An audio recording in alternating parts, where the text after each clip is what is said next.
নমস্কার বন্ধুরা, ভ্রমণ সঙ্গীতে আপনাদের সবাইকে স্বাগত জানাই। আরও একটা নতুন ব্লগ নিয়ে চলে এসেছি আমি, শুভেন্দু সরকার।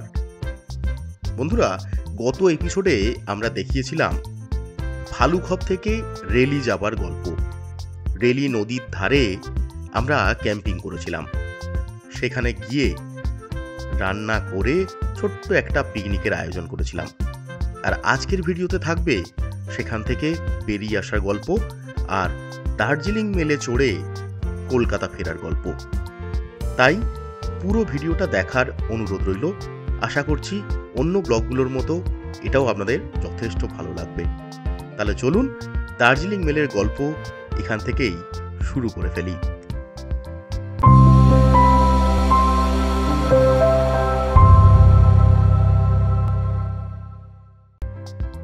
ভালুখপে আজকের আমাদের শেষ দিন। দুদিন ভালুখপে কাটানোর পর আজকের তৃতীয় দিন সকালে আমাদের জন্য ব্রেকফাস্টে রয়েছে ট্র্যাডিশনাল নেপালি খাবার ফালে, অর্থাৎ সেফালে। আমরা চিকেন সেফালে আজকে ট্রাই করব। তারই প্রিপারেশন চলছে। ইউদেশ ভাই এখানে একটা জায়গাতে করে স্যুপ রেডি করছেন এবং তার সাথে পাশে তেল গরম হচ্ছে, চলছে রান্না। সেফালে এক ধরনের বলা যেতে পারে বড় সাইজের ফ্রায়েড মোমো। টেস্টও কিন্তু অপূর্ব সুন্দর, আর এই স্যুপের সাথে তো পুরো জমে গেল। এই হচ্ছে আজকের ব্রেকফাস্টের স্যুপ আর সেফালে। ভাই এখানে কেটে দিয়েছে এগুলো। দুর্দান্ত একটা টিবেটান খাবার। এখন এটাই ট্রাই করব। চলুন। ব্রেকফাস্ট খাওয়া শেষ করে সামনের বারান্দায় এসে দাঁড়ালাম। ইউদেশ ভাই ততক্ষণে সামনের ফার্মিং এরিয়াতে নেমে আমাদের লাঞ্চের ব্যবস্থা করার জন্য শাক তুলতে ব্যস্ত। এই সেই রাই শাক, যেটা সম্পূর্ণ ন্যাচারালি চাষ করেছেন এখানে, উইদাউট কোনো সার। দুর্দান্ত সেই শাকের টেস্ট। তার ভিডিও আমি আগে দিয়েছি, আপনারা চাইলে সেই ভিডিও দেখে আসতে পারেন। আর আজ সকাল সকাল বাইরে বেরিয়ে দেখলাম উন্মুক্ত আকাশ, চারিদিকটা ঝাঁ চকচক করছে। সূর্যের আলো এসে পড়েছে সামনের পাহাড়গুলোর মাথায়। অপূর্ব সুন্দর লাগছে সেই দৃশ্য চোখ জুড়িয়ে একবার ভালো করে দেখে নিলাম।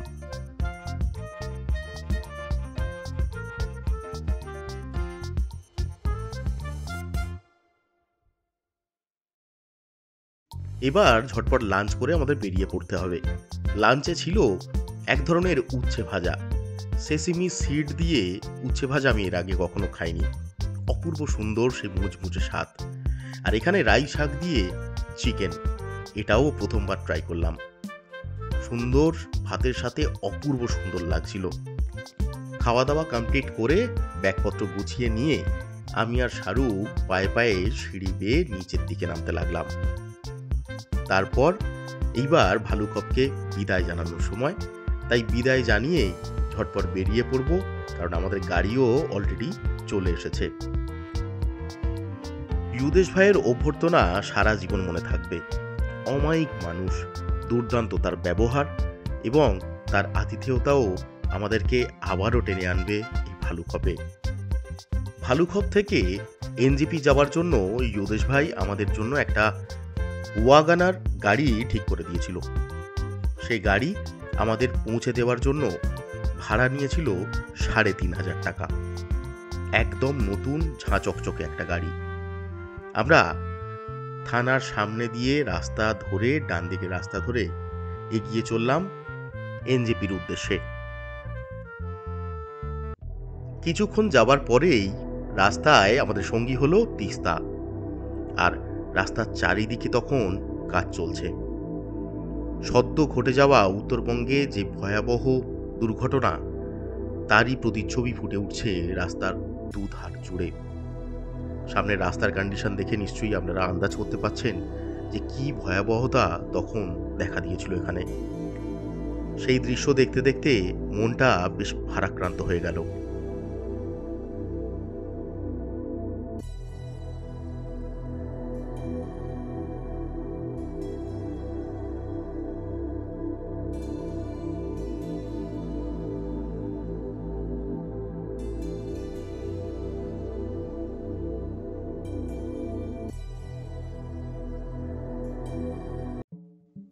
সবুজের বুক চিরে শাল সেগুনের জঙ্গলের মধ্যে দিয়ে পাকা রাস্তা ধরে আমাদের গাড়ি এগিয়ে চলল আমাদের গন্তব্যের উদ্দেশ্যে। এই গাড়ির ড্রাইভারের নাম্বার এবং ভালুকপের হোমস্টের নাম্বার সমস্ত ডিটেল আমি ডেসক্রিপশন বক্সে দিয়ে রাখলাম, আপনারা চাইলে সেখানে গিয়ে দেখে নিতে পারেন। ট্রেনের তখন অনেক দেরি, তাই স্টেশনের প্ল্যাটফর্মের বাইরে একটা প্লাস্টিক পেতে বসে পড়লাম, আর সেখানে বসেই বহু মানুষের আনাগোনা দেখতে লাগলাম। আর 20 টাকা দিয়ে নিয়ে নিলাম একটা মশলা মুড়ি।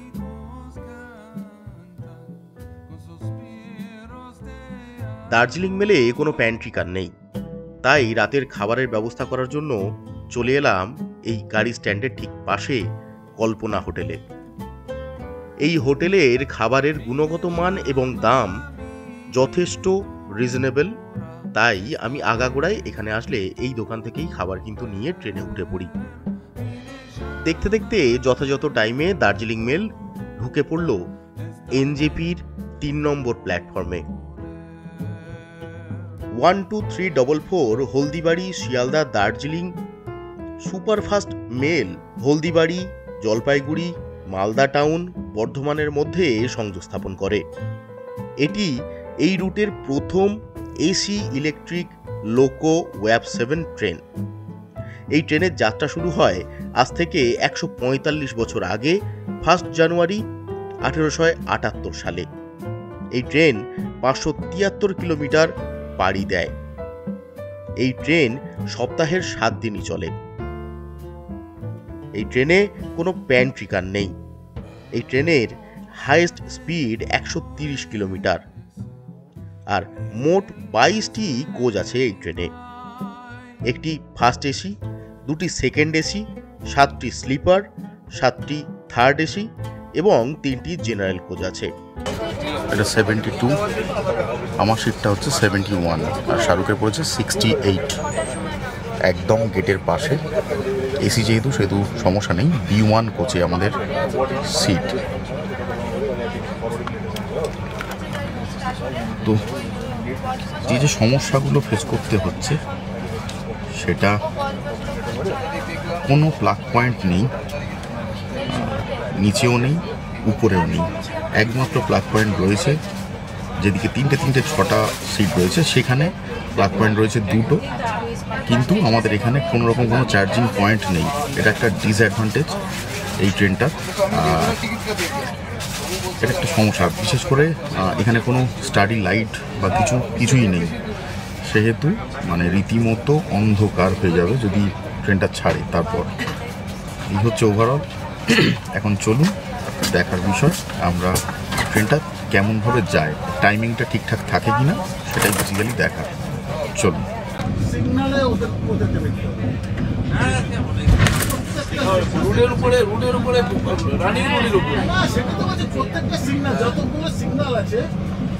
কিষানগঞ্জ ঢুকলো একদম পারফেক্ট 8:30।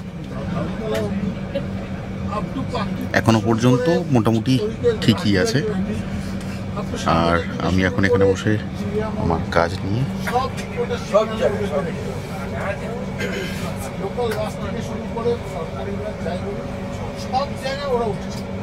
এডিটিংয়ের কাজ চলছে। আশা করছি কালকের মধ্যে পোস্ট করে দিতে পারবো।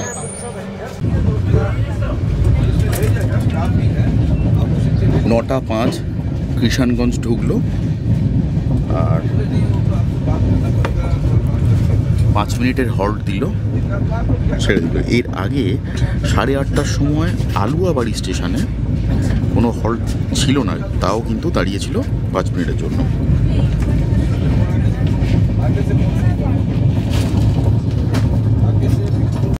ট্রেনটা কিষানগঞ্জ ছেড়ে এসে আবার সূর্যকমল বলে একটা জায়গাতে দাঁড়ালো।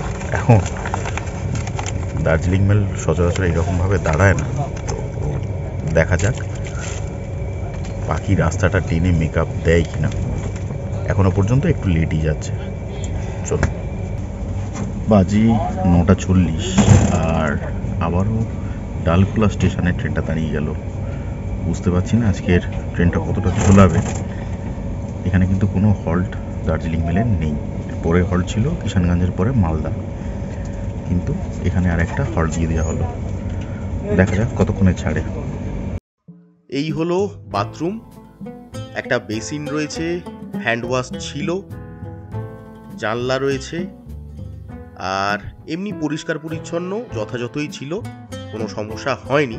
কিন্তু সকালবেলায় বাথরুমে কিন্তু জল ছিল না, না বেসিনে না বাথরুমে, কোনো জায়গাতেই জল ছিল না, যার জন্য বেশ নোংরা ছিল bathroom.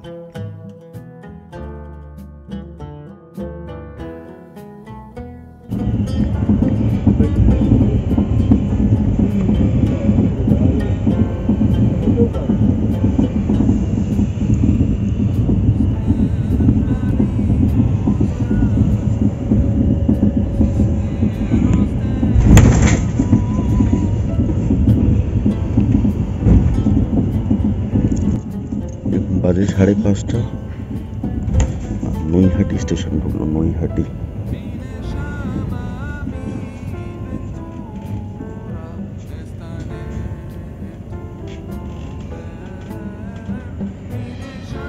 Train already late.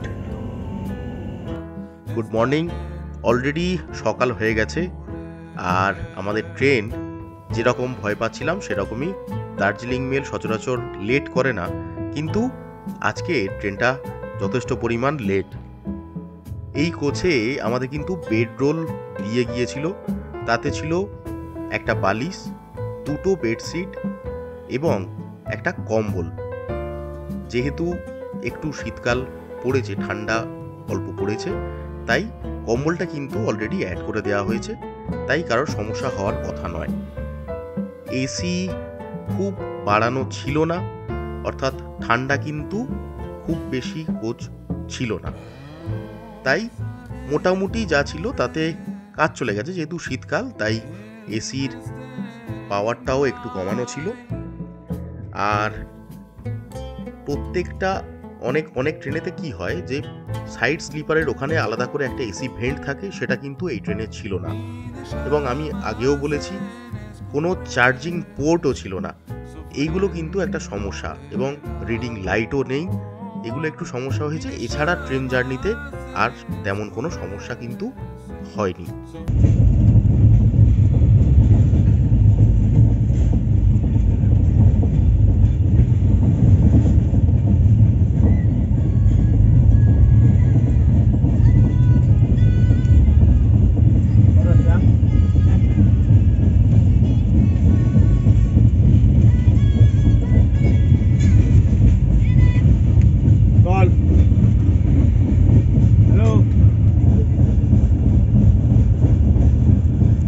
Bidhannagar ঢুকলাম, বাজে 6:24। বিধাননগর রোড ক্রস হচ্ছে।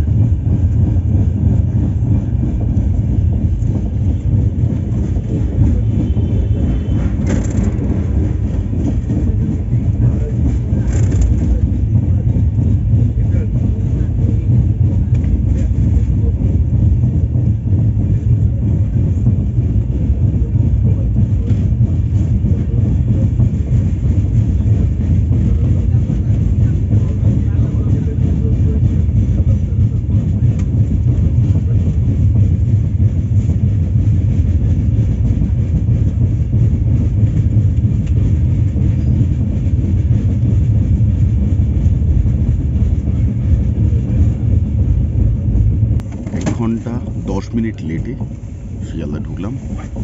এখন বাজে 6:40। 1 ঘন্টা 10 মিনিট লেট।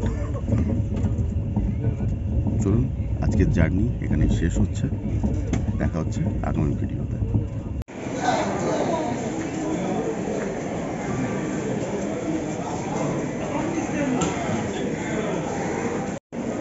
1 ঘন্টা 8 মিনিট লেট।